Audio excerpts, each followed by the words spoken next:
What's up, you guys? Matt here, and in this video I'm going to be reviewing the DW9000 single bass drum pedal.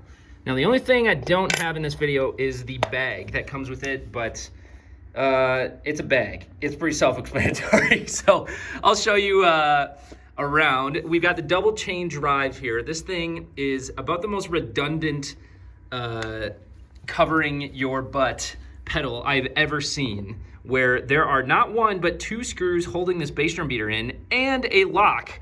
There are three things holding this in, and oh shoot, I don't have a drum key.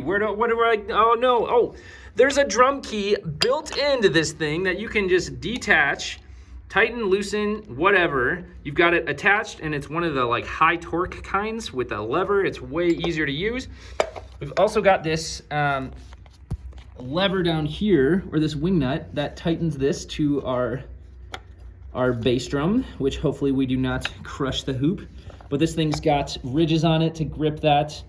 It's nice and kind to your bass drum. We've got these spikes to spike into the carpet. You can screw them down. Show you the bottom of this thing. Wow, that thing's stuck. It's got Velcro. This thing's so heavy duty. Look at this. Look at that.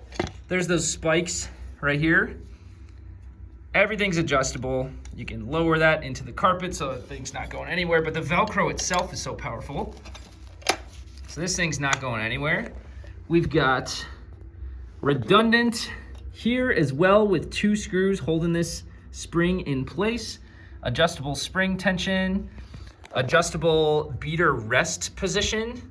I mean, this thing has it all. It's absolutely crazy, and it's one of the smoothest pedals I've ever played. It's the best pedal in the game for drummers, in my opinion. This thing is absolute game changer. It's sturdy, it's heavy duty. It is a must-have if you're serious about drumming. The DW9000. Hopefully this helps kind of show you what to expect with this bad boy. I'll catch you on the next one.